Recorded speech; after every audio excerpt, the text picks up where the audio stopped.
नवम भाव में बुध, शास्त्रों के अनुसार पंडित, संगीत में रुचि, विनम्री, धार्मिक, प्रतापी, भाग्यवान, ऐसे बहुत से फल जो बुध के विषय में या बुद्धि के विषय में जब बताए जाते हैं तो नवम भावस्थ बुध मैक्सिमम अच्छे फल देता है।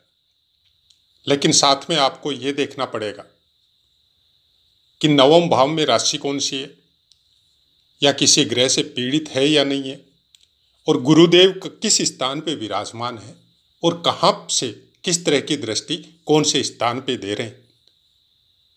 उसी के अनुसार उन फलों को समझने की कोशिश करनी चाहिए। मिथुन लग्न में बुध देव जब नवम भाव में विराजित होते तो लग्नेश और चतुर्थेश होके धर्म स्थान में विराजित होते, तो उसमें कोई शक ही नहीं है कि हम ये कहे कि यहाँ पे बुध देव आपको कोई अच्छा फल नहीं देंगे। न तो यह बात कोई ज्योतिष शास्त्री बोल सकता है, न ज्योतिष की पुस्तकें बोलती है,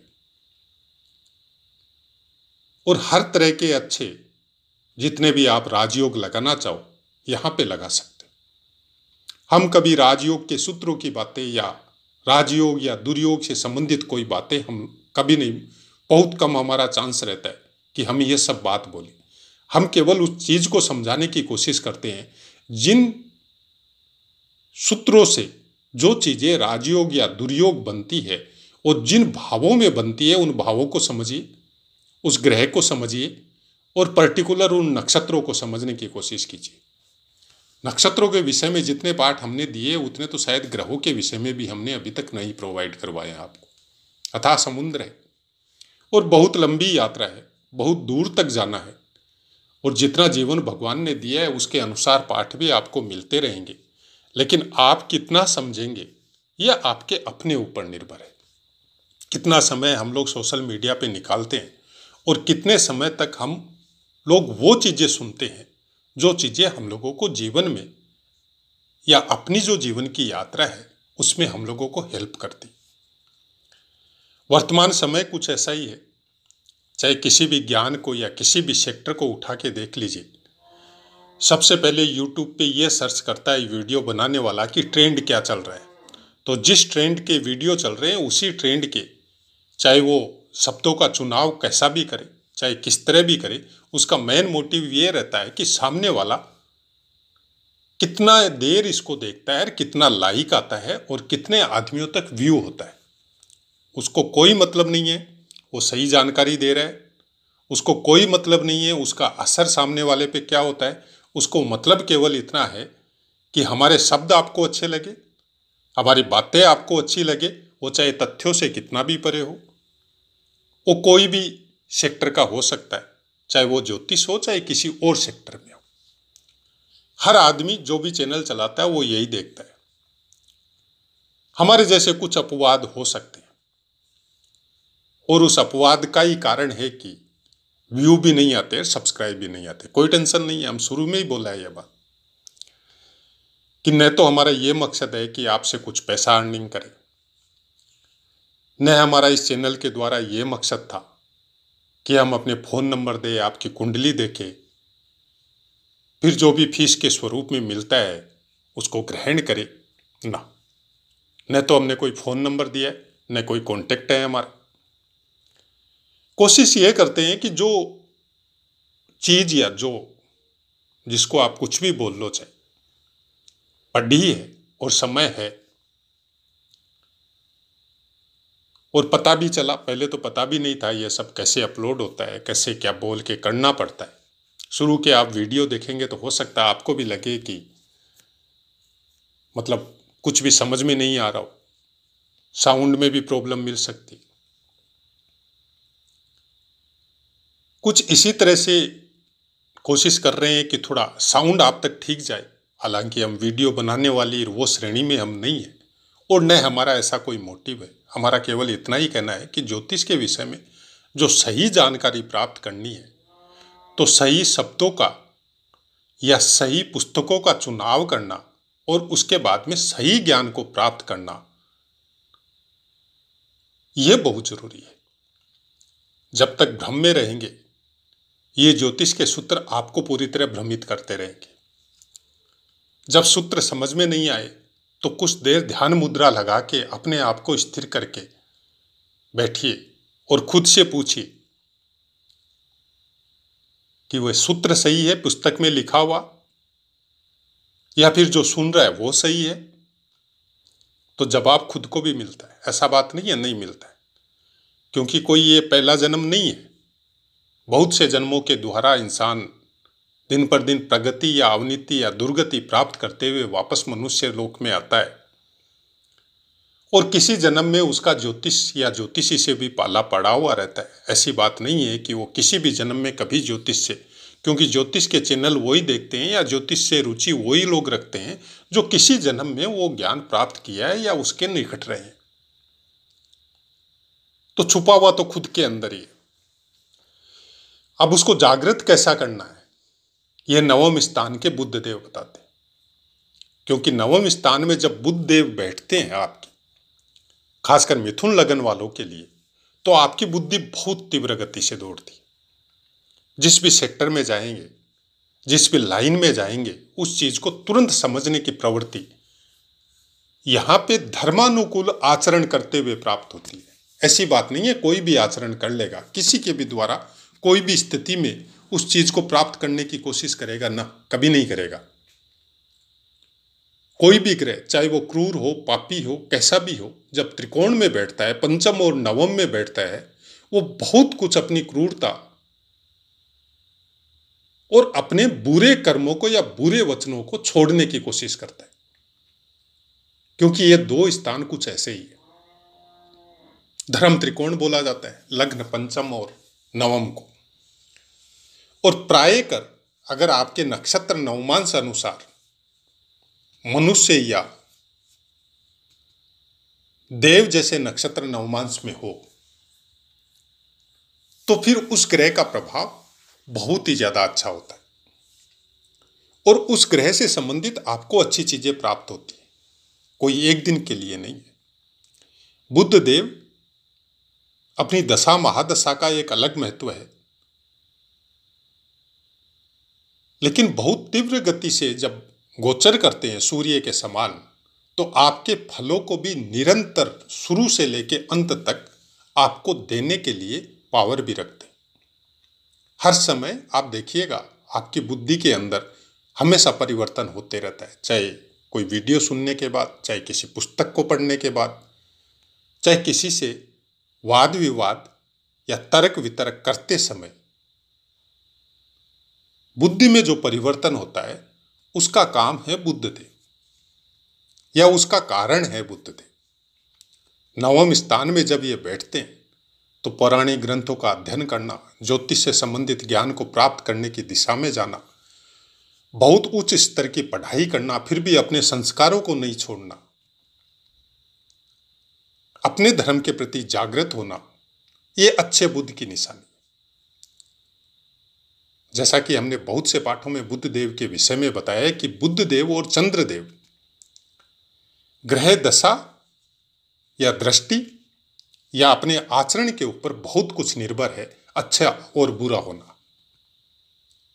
कुंभ राशि में विराजमान होते 90% यही संभावना रहती है कि कुंभ राशि में बुद्ध देव जब विराजमान होते हैं और वो भी नवम स्थान में, तो बहुत अच्छे फल प्राप्त होते।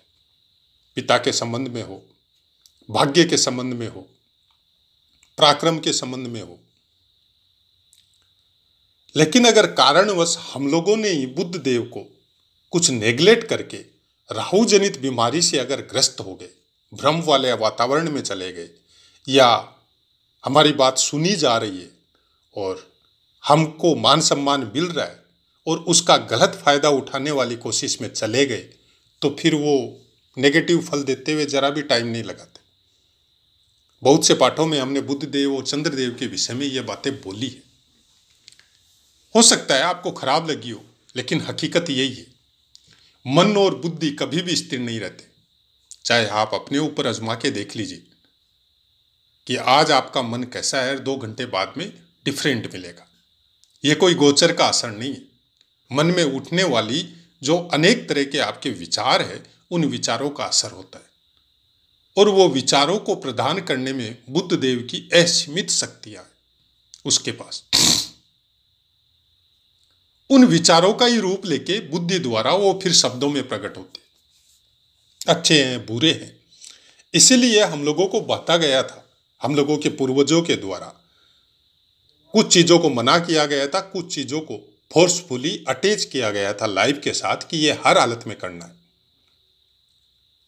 ये केवल 2 ग्रह को मैनेज करना था, बुद्ध देव और चंद्रदेव। ये दोनों ग्रह जब जीवन में मैनेज होते हैं नियमों के अनुसार, नियमों में बंध जाता है इंसान, तब फिर ये कभी खराब नहीं होते। वर्तमान समय अलग है, आप खुद भी देखते हैं, अपने जीवन के ऊपर भी आजमा के देख सकते हैं। अच्छे फल अगर बुद्ध देव के प्राप्त करने हैं तो आपको अपने जीवन में उन नियमों के अनुसार चलना पड़ेगा, जो अनेक अनेक पाठों में जब जब भी बुद्ध देव का पाठ आता है तो हम बहुत से पाठों में ये बात बताई हुई है। एक ही चीज को बार बार किसी पोस्ट में, क्योंकि हर लगन में बुद्ध देव के पाठ चलते रहेंगे, तो उसको एक ही चीज बार बार बताना थोड़ा अच्छा नहीं लगता है। आप शुरू से अगर श्रवण करते हुए आ रहे हैं तो आपको पता है इन बातों का, अगर नहीं कर रहे हैं तो फिर करना पड़ेगा। सही तरीके से जो भी जानकारी आपको पुस्तकों के द्वारा मिल रही है उनको डीप अध्ययन करना पड़ेगा, एक बार नहीं अनेक बार करना पड़ेगा। आप सोचते हैं कि एक बार केवल सूत्र समझ में आते हैं, कभी नहीं आते। 10-10 बार समझने में भी आपको उसी सूत्र की अलग अलग व्याख्या नजर आएगी, क्योंकि सब कुछ निर्भर है आपके मन और आपके विवेक और बुद्धि के ऊपर। और मन और विवेक या बुद्धि कभी स्थिर नहीं रहते, समय के साथ परिवर्तन होती रहती है। इसलिए जब भी कोई ज्योतिष की या पुरानी ग्रंथ हम लोग जब पढ़ते हैं, इसीलिए उसको बोला जाता है कि बार बार पढ़िए। एक बार पढ़ने से कुछ नहीं होगा, 2 बार पढ़ने से कुछ नहीं होगा, लेकिन मन बुद्धि और विवेक की निरंतरता हमेशा परिवर्तनशील है। इसलिए वो सूत्र या वो व्याख्या या वो श्लोक हमेशा परिवर्तनशील है, और यही सुंदरता है हम लोगों के शास्त्रों की। न तो इनके फल स्थिर है, न इसका ज्ञान स्थिर है। इसलिए इनको बोला जाता है समुद्र की तरह अथाह है। इस ज्ञान को प्राप्त करना इतना आसान नहीं है। किसी भी चीज को प्राप्त करने के लिए आप निरंतर अभ्यास करते हैं और तब जाके एक स्टेज पे पहुंचते हैं। जो भी भौतिक ज्ञान हम लोगों को इस संसार में प्राप्त होता है अपना जीवन जीने के लिए या धन कमाने के लिए, उसका अपना एक दायरा है, उस दायरे तक वो सीमित है। लेकिन पौराणिक ग्रंथ, ज्योतिष जैसा ज्ञान या तंत्र मंत्र या उसके समकक्ष कुछ शक्तियां,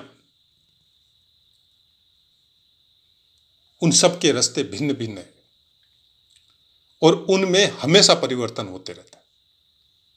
और वो परिवर्तन कुछ वैसा ही है जैसा ब्रह्मांड में होता है, सेम वैसा आपके मन में होता है।